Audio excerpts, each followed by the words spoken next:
이제 본격적으로 주차장 식당 건축이 시작되는 것 같습니다. 이제 열심히 흙을 나르고 이제 땅을 고르게 하는 일이 시작되겠지요. 이처럼 건물이나 집을 지을 때 가장 많은 비용과 시간이 들여지는 것이 기초를 다질 때입니다. 그런데 이 기초 공사가 끝났다고 해서 집이 완성되는 것은 아니죠.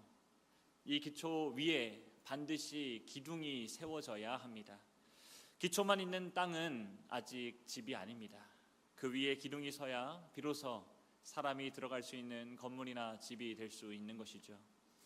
데살로니가 교회가 꼭 그러했던 것 같습니다. 1장에서부터 3장까지 바울은 이 교회를 아낌없이 칭찬했습니다. 이 교회는 환난 중에서도 말씀을 받았고 또 마게도냐와 아가야의 모든 믿는 자에게 본이 되었고 또 참된 교회의 모습을 우리에게 훤히 가르쳐 주었습니다. 마치 기초가 든든한 교회가 바로 데살로니가 교회였다라는 것이죠. 그런데 바울은 4장에서 한 걸음 더 나아갑니다. 오늘 본문 1절 말씀 우리 함께 읽어보도록 하겠습니다. 1절입니다. 그러므로 시작. 그러므로 형제들아 우리가 끝으로 주 예수 안에서 너희에게 구하고 권면하노니 너희가 마땅히 어떻게 행하며 하나님을 기쁘시게 할 수 있는지를 우리에게 배웠으니 곧 너희가 행하는 바라 더욱 많이 힘쓰라. 아멘. 여기서도 바울은 지금까지 잘 세워진 데살로니가 교회를 칭찬해주고 있습니다. 이미 하나님의 말씀대로 너희가 잘 살고 있다. 너희가 행하는 바가 곧 하나님께서 가르쳐준 말씀 그대로 살아가고 있다라는 것을 인정해주고 있습니다. 근데 거기서 멈추지 않고 1절 마지막에서 사도 바울은 더욱 많이 힘쓰라 라고 말하고 계십니다. 그리고 이 말은 10절에서 한 번 더 말하는데요, 더욱 그렇게 행하라. 여러분 이상하지 않습니까? 데살로니가 교회는 이미 칭찬받는 교회입니다. 이미 잘하고 있다고 사도에게도 인정받았습니다. 그런데 왜 더욱이라는 말이 필요합니까? 환난을 잘 버티면 그것으로 충분한 것 아닙니까? 모든 믿는 자의 본이 되면 그걸로 되는 것 아니겠습니까? 그런데 바울은 더욱 많이 힘쓰라고 권면하고 있습니다. 이것이 바로 성경이 말하는 성화입니다. 우리의 성화는 멈출 수 없습니다. 이미 거룩의 길을 걷는 사람들은 더 깊이 거룩의 길을 걸어가야 합니다. 이런 점에서 신앙의 길에는 이 정도면 충분하다라는 완결 지점이 없습니다. 그래서 바울은 말씀이라는 터 위에 든든히 세워진 데살로니가 교회에게 그 터 위에 세워져야 할 세 가지의 기둥을 오늘 본문 말씀에서 가르쳐주고 있습니다. 그리고 그 기둥은 오늘날 우리 교회를 더욱 풍성하게 세우는 세 가지의 기둥이기 때문에 오늘 말씀을 통하여서 주님께서 우리에게 가르쳐주시는 교회를 풍성하게 세울 수 있는 세 가지의 기둥을 살펴보도록 하겠습니다. 교회를 세우는 첫 번째 기둥은 거룩입니다. 교회를 세우는 첫 번째 기둥이 뭐라고요? 거룩입니다. 우리 3절 말씀도 함께 읽어보겠습니다. 3절입니다. 시작. 하나님의 뜻은 이것이니 곧 음란을 버리고. 아멘. 여기서 거룩이라는 단어는 우리가 잘 알고 있듯이 구별이라는 단어와 동일하다라고 할 수 있겠습니다. 구약시대에 성막의 그릇이 거룩한 이유가 무엇이겠습니까? 그 그릇이 어떤 특별한 값비싼 재료로 만들어졌기 때문에 거룩한 것입니까? 아니죠. 일반적인 용도에서 구별되어서 하나님께 드려졌기 때문에 거룩한 그릇이 될 수 있는 것입니다. 이스라엘 백성들도 마찬가지이죠. 이스라엘 백성들이 다른 민족들보다 도덕적으로 우월했거나 어떤 탁월성 때문에 거룩한 것이 아닙니다. 그들이 열방 가운데서 구별하여서 하나님께 속했기 때문에 하나님은 그들을 거룩하다라고 말씀해 주고 계신 것이죠. 그리고 이 거룩이 바로 하나님의 뜻이다라는 것입니다. 그것이 오늘 3절 말씀이 우리에게 알려주는 교훈이다라는 것이죠. 근데 우리가 보통 하나님의 뜻이다라고 할 때 어떤 거를 생각합니까? 보통 우리가 진로에 대해서 생각할 때, 배우자를 만나는 것을 생각할 때, 이사할 집이나 직장을 찾아가려고 할 때 우리의 앞으로의 여정 가운데 우리가 선택하는 모든 순간 가운데 하나님의 뜻은 어떠한가라는 것을 생각하곤 합니다. 그런데 성경이 말하는 하나님의 뜻은 전혀 다른 곳에 있습니다. 하나님은 우리가 무엇을 해야 하는가라는 것으로서 하나님의 뜻을 원하는 것이 아니라 어떻게 우리가 거룩하게 살아야 하는가라는 질문을 통하여서 하나님의 뜻이 드러나길 원하신다라는 것입니다. 그런데 오늘 보면은 거룩을 말하면서 그 거룩을 음란과 연결하고 있는 것을 우리가 알 수 있습니다. 바울은 거룩이라는 아주 크고 넓은 주제를 왜 하필 음란을 버리라라는 이 한 말로 압축하여 우리에게 가르쳐 주는 것일까요? 그것을 알기 위해서는 우리가 먼저 데살로니가 교회의 상황을 살펴보아야 하겠습니다. 데살로니가는 마게도냐의 수도이면서 큰 항구 도시였습니다. 사람과 물자와 온갖 종교가 드나드는 장소였다라는 것이죠. 그리고 당시 사회에서 혼인 밖의 성관계는 거의 문제가 되지 않았습니다. 특히 남자에게는 사실상 제약이 없었습니다. 바울이 이러한 사실을 5절에서 이렇게 지적합니다. 하나님을 모르는 이방인과 같이 세욕을 따르지 말고. 그들에게 세욕은 당연한 것이었다라는 것이죠. 이런 문화가 바로 데살로니가 교회의 성도들이 마주하였던 문화였다라는 것입니다. 그런데 그들이 복음을 받아들였을 때 이젠 그들은 그 세상 사람들과 동일한 삶을 살 수 없게 되었습니다. 그들은 하나님께 구별되어서 이제는 불신자들과 구별된 삶을 살아야 했고 가장 드러나는 것이 음란에서 떠나는 것이었다라는 것입니다. 또한 성경은 언제나 음란과 음행을 단순한 개인의 도덕적 문제로 삼지 않지요. 민수기 25장을 한번 생각해 보십시오. 이스라엘은 모압 여인들과 음행하다가 결국 바알 부호를 섬기게 되었고 그 일로 인해서 24,000명이 죽게 되는 결과를 맞이하게 되었습니다. 호세아 선지자는 이스라엘의 배교를 가리켜 영적 음행이다라고 지적한 바가 있습니다. 레위기 19장 2절에서 너희는 거룩하라 이는 나 여호와 너희 하나님이 거룩함이니라 라고 명령하였는데요, 바로 그 앞뒤에 레위기 18장과 20장에서 하나님은 성적인 규범을 가르쳐주고 계십니다. 하나님의 백성이 세상과 구별되는 자리는 언제나 몸의 사용에서 가장 먼저 드러난다라는 것이죠. 그리고 그 영적 음행은 결국 예배의 문제로 이어지더라라는 것입니다. 바울은 고린도전서 6장 19절에서도 이와 같은 말을 하였습니다. 너희 몸은 너희가 하나님께로부터 받은 바 너희 가운데 계신 성령의 전인 줄을 알지 못하느냐. 너희는 너희 자신의 것이 아니라. 아멘. 더 나아가 바울은 이 성적 문제를 개인의 문제가 아니라 공동체 문제로 바라보았다라는 것을 오늘 본문을 통해 우리가 알 수 있습니다.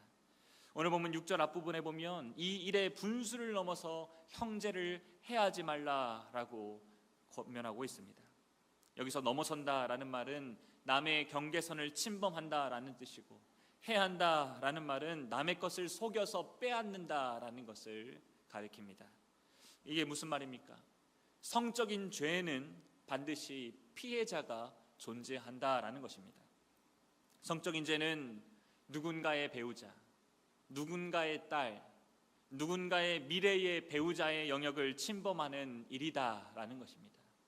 세상은 성적 문제를 서로 합의만 하면 되는 문제로 축소시켜버리지만 성경은 그것을 형제를 해치는 공동체의 범죄라고 규정하고 있다라는 것이죠. 사랑하는 성도 여러분, 우리는 이 대목에서 정직하게 우리를 돌아보아야 하겠습니다. 우리는 오랫동안 이 죄를 사적인 영역이라는 이름으로 가두어 버렸습니다. 특별히 이 세상은 이제 더 이상 음행은 죄가 아닌 시대가 되었습니다. 그러나 6절은 이렇게 이어집니다. 이는 우리가 너희에게 미리 말하고 증언한 것과 같이 이 모든 일에 주께서 신원하여 주심이라. 무슨 말씀입니까? 주님께서 우리의 모든 행동을 하나하나 보시고 심판하시겠다라는 말씀입니다. 그러면 우리는 어떻습니까? 이 죄에서 우리는 자유롭습니까? 주님은 마음으로 음욕을 품는 것도 이미 간음이라고 규정해 주셨습니다.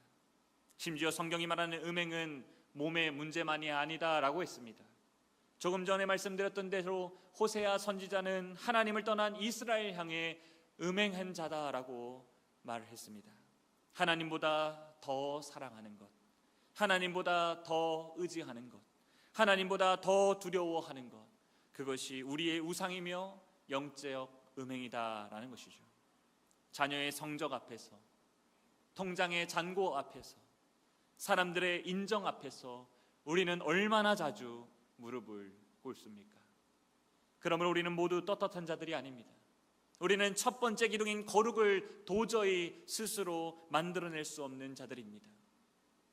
그러나 감사하게도 이 거룩을 우리가 만들어내지 않아도 되더라라는 것입니다.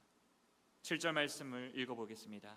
하나님이 우리를 부르심은 부정하게 하심이 아니요 거룩하게 하심이니. 아멘. 우리가 거룩하기 때문에, 우리가 음란에서 버렸기 때문에 하나님께서 우리를 부르신 것이 아니다라는 것입니다. 하나님이 먼저 우리를 부르셨습니다. 우리를 거룩하게 하시려고 하나님이 우리를 부르셨습니다. 그리고 하나님은 거룩해져라 라고 명령만 하지 아니하시고 거룩하게 하시는 성령 하나님을 우리 안에 보내어 주셨습니다. 그러니 사랑하는 성도 여러분, 성령을 받은 자, 하나님께로부터 부르심을 받은 자, 그는 더 이상 세상과 동일하게 살 수 없습니다. 세상은 드라마로, 영상으로, 인터넷으로 음란은 자유와 권리라고 보장합니다. 그러나 우리는 성령이 거하시는 몸을 가진 사람들입니다. 따라서 우리는 눈을 지키는 일에서, 마음을 다스리는 일에서, 가정의 약속을 지키는 일에서 구별된 삶을 살아야 합니다. 이러한 삶이 교회를 세우는 첫 번째 기둥인 것입니다. 이제 교회를 세우는 두 번째 기둥을 살펴보겠습니다. 교회를 세우는 두 번째 기둥은 사랑입니다. 교회를 세우는 두 번째 기둥이 무엇이라고요? 사랑입니다. 우리 9절과 10절 말씀도 함께 읽어보도록 하겠습니다. 9절과 10절 말씀입니다. 형제 사랑에 관하여는, 시작. 형제 사랑에 관하여는 너희에게 쓸 것이 없음은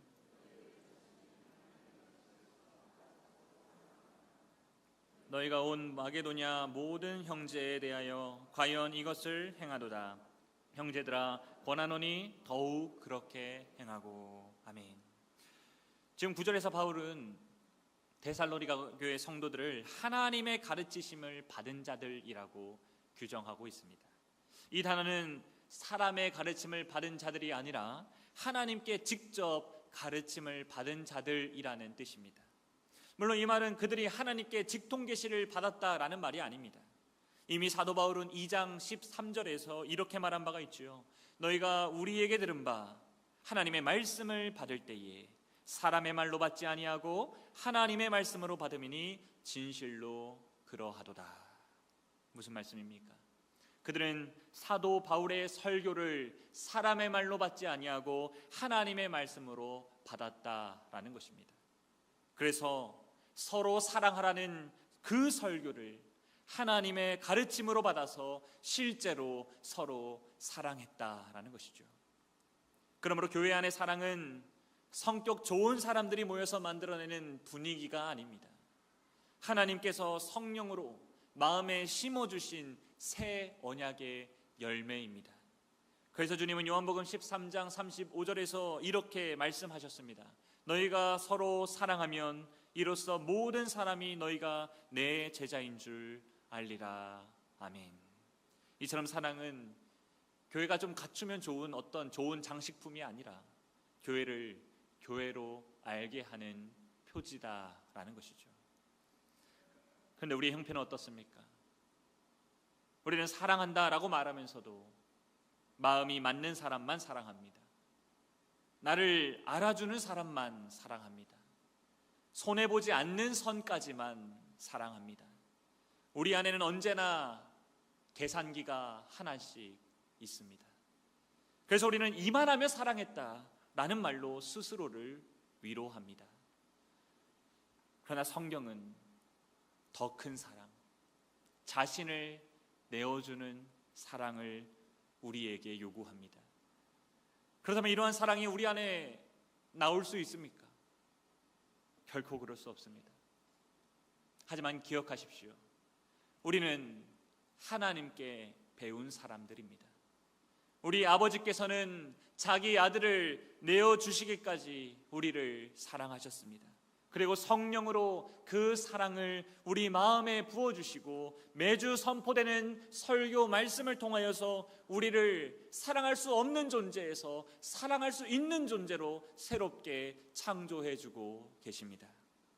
그러므로 우리는 서로 사랑할 수 있습니다.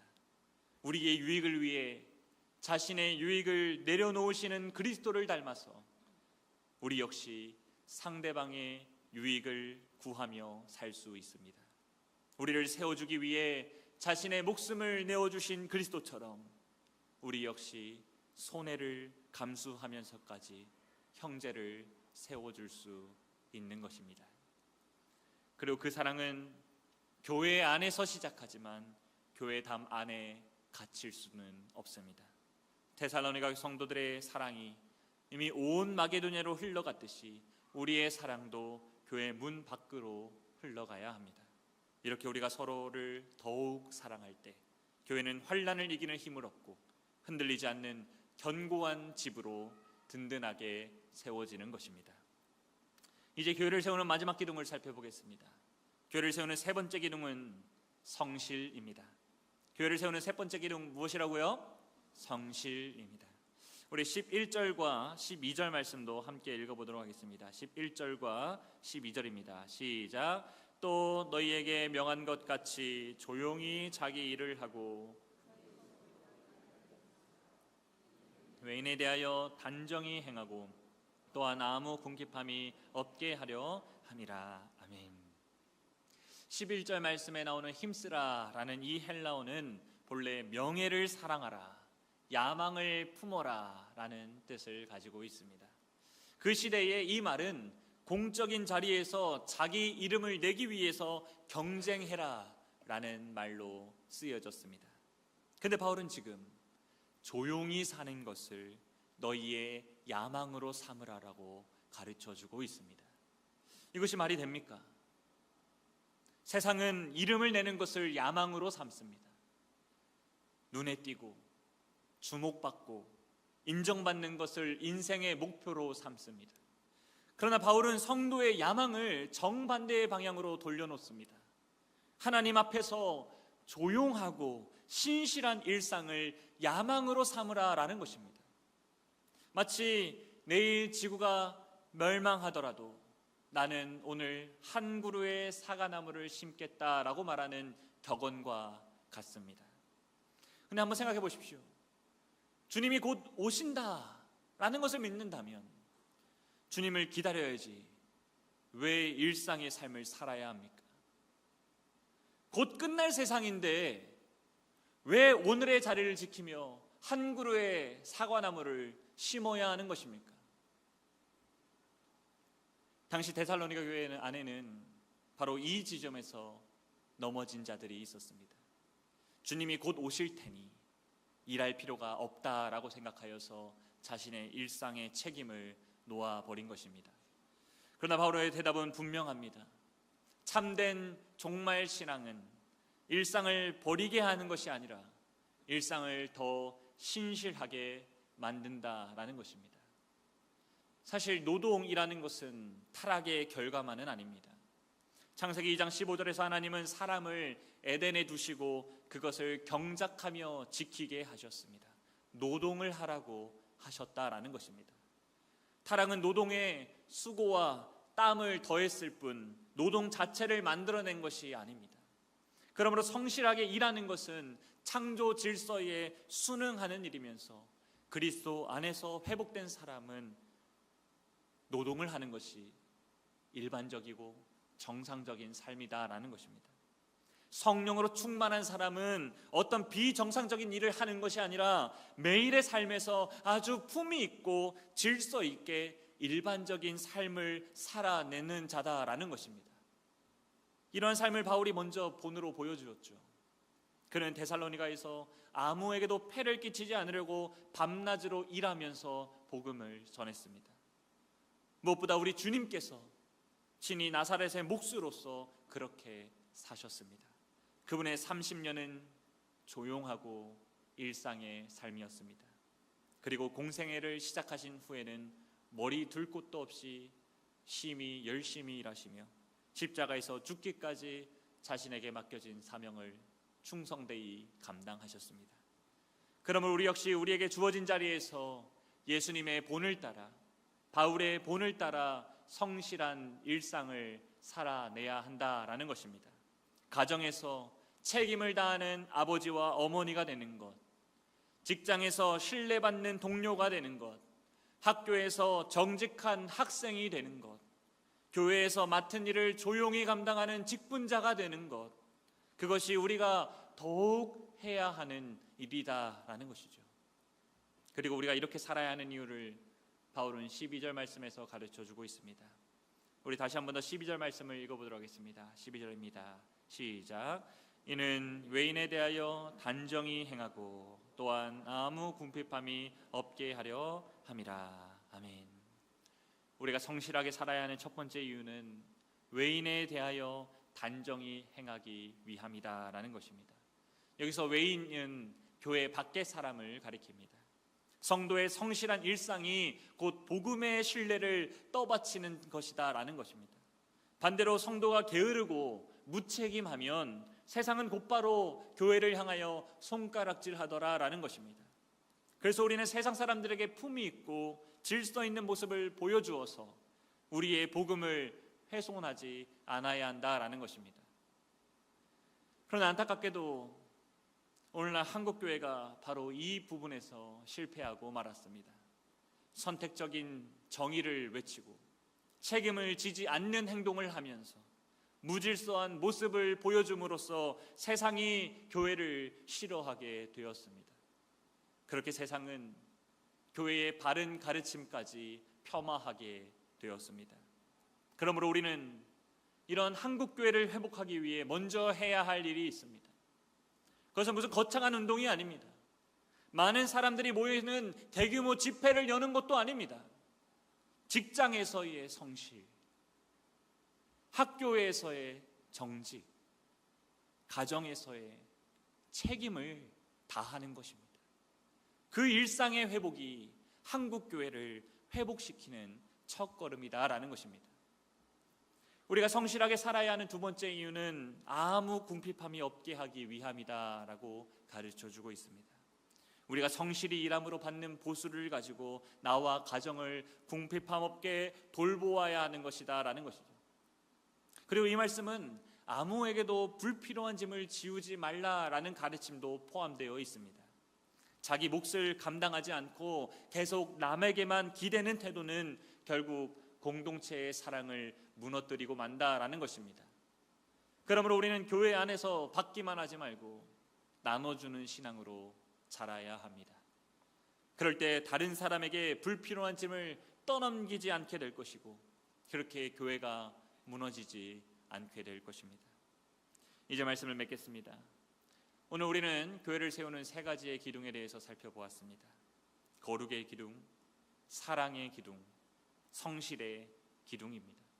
몸을 하나님께 구별하여 드리는 거룩, 형제를 향해 넘치도록 흘러가는 사랑, 조용한 일상을 신실하게 지켜내는 성실이 교회를 든든히 세우는 세 가지의 기둥이다라는 것입니다. 근데 여러분, 이 세 가지의 기둥 우리의 힘으로 세울 수 있습니까? 결코 그럴 수 없습니다.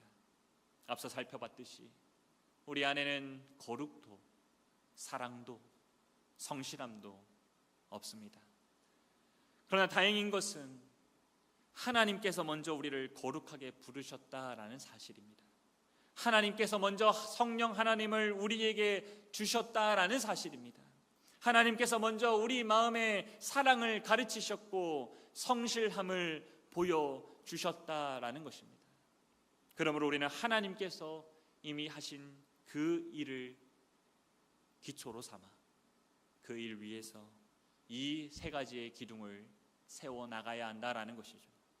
그러기에 우리는 지금의 신앙생활에서 멈출 수가 없습니다. 오늘 말씀대로 삼위 하나님 안에서 더욱 힘써 행해야 합니다. 조금 더 거룩하게, 조금 더 사랑하며, 조금 더 성실하게 살아야 하는 것입니다. 어제보다 오늘이, 오늘보다 내일이 더 그리스도를 닮는 모습으로 변화되어야 한다라는 것이죠. 그럴 때 우리 교회를 통해 교회는 더욱 풍성하게 세워질 것입니다. 이 사실을 기억하셔서 거룩과 사랑과 성실의 기둥을 세워가시는 저와 성도님 되시기를 주님의 이름으로 축복합니다. 아멘.